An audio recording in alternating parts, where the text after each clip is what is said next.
আল্লাহর নবী বলেছেন সিরিয়া 12 বছর মার খাবে। 2011 সাল থেকে সিরিয়া মার খাওয়া শুরু হয়েছে। 2011 থেকে 2024 সাল পর্যন্ত 12 বছর পূর্ণ হয়ে গেছে। তার মানে সিরিয়া মার খাওয়া 12 বছর পূর্ণ হয়ে গেছে।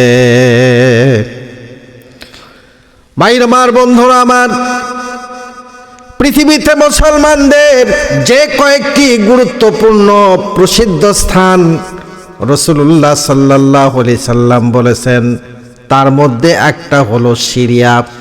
দেশটির সঙ্গে গোটা বিশ্বের মুসলমানদের রয়েছে প্রাণের মহব্বতের ইমানের শক্তির বড় একটা সম্পর্ক, ঠিক কিনা বলেন? আজ থেকে 1400 বছর আগে বিশ্বনবী মুহাম্মদ রাসূলুল্লাহ সাল্লাল্লাহু আলাইহি সাল্লাম সিরিয়াকে নিয়ে তিনি কিছু ভবিষ্যৎবাণী করে গেছেন, যার অনেক কিছুই বর্তমানে পূর্ণ হতে শুরু করেছে, ঠিক কিনা বলেন? শাম হবে ইসলামের শেষ দুর্গ।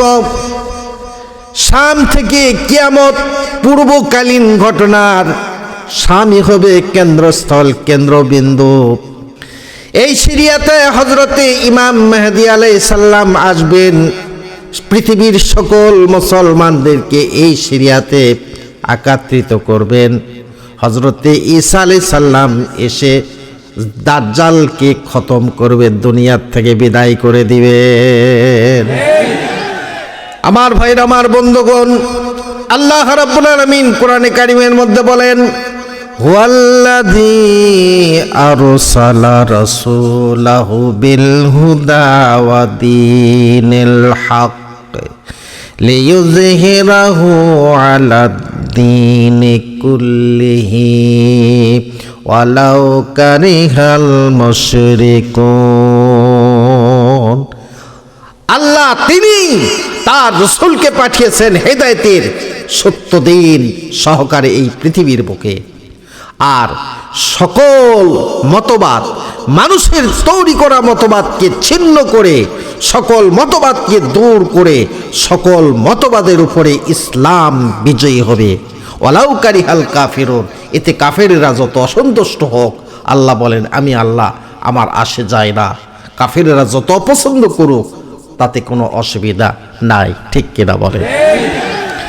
ভাইরা আমার, বন্ধুরা আমার, কোরআনে কারিমের এই আয়াতের মধ্যে আল্লাহ রাব্বুল আলামিন 3টা শব্দ ব্যবহার করেছেন। তার মধ্যে 1 নাম্বার হলো বিল হুদা, মানে হেদায়েত। মক্কি জীবনের 13 বছরে 86টি সূরা আল্লাহ রাব্বুল আলামিন অবতীর্ণ করেন, যার মধ্যে হেদায়েতের যাবতীয় কথাবার্তা, কুফর শিরক বর্জন করার বিষয়াদি সম্পূর্ণ বিস্তারিতভাবে আল্লাহ রাব্বুল আলামিন আলোচনা করেছেন। 2 নম্বরে হলো দ্বীনুল হক। দ্বীন হক বাস্তব আইন বা প্রকৃত বিধান। আল্লাহ রাব্বুল আলামিন তার হাবিবের দ্বারাই মদিনায় হিজরত করার পর 10 বছরে 28টি সূরায় অবতীর্ণ করেছেন। 10 বছরে 28টি সূরা অবতীর্ণ করেছেন। এর মধ্যে দ্বীনে হক আলোচনা করা হয়েছে। এরপরে 3য় নম্বরে আল্লাহ রাব্বুল আলামিন বলেন, লিইয়ুযহিরাহু আলাদ দীনি কুল্লি। দ্বীনে হককে দ্বীনে বাতিলের উপর বিজয়ী করা, যা রাসূলুল্লাহ সাল্লাল্লাহু আলাইহি সাল্লামের জীবনে বদরের যুদ্ধ থেকে শুরু হয় এবং মৃত্যুর পূর্ব মুহূর্ত পর্যন্ত একেবারে চলতে থাকে। রাসূল পাক সাল্লাল্লাহু আলাইহি সাল্লামের জীবনের এই 3টি কর্মসূচি কোরআনের একাধিক আয়াত দ্বারাই প্রমাণিত। এর কোনো একটি কর্মসূচিকে কেউ অস্বীকার করলে সে কাফিরদের অন্তর্ভুক্ত হয়ে যাবে এবং কোনো একটিকে গোপন করলে সেও লানাত প্রাপ্ত হবে, অভিশপ্ত হবে। কাজেই আল্লাহ পাকের খাঁটি দল আল্লাহ পাকের মুমিন বান্দা আল্লাহ পাকের সত্য দল চিনার জন্য এ বিষয়গুলির উপর নিবিড় দৃষ্টি দিতে হবে। যে দলের মধ্যে উল্লেখিত 3টি কর্মসূচির সমন্বয় ঘটেছে সে দলটি হচ্ছে সত্য দল। আর যে দলের মধ্যে হেদায়েতের কর্মসূচি আছে কিন্তু অপর দুটি নেই, তারা যদি অপর দুটি কর্মসূচিকে স্বীকৃতি দেওয়া অথবা যে দলে ওই দুটি কর্মসূচিকে প্রতিষ্ঠার চেষ্টা করে তাদের সমর্থন দেয়, তবুও তাদেরকে সত্য দলের সহায়ক হিসাবে বিবেচনা করা যেতে পারে। সত্য দলের প্রাথমিক স্তরের কাজ করেছে বলে স্বীকৃতি দেওয়া যেতে পারে।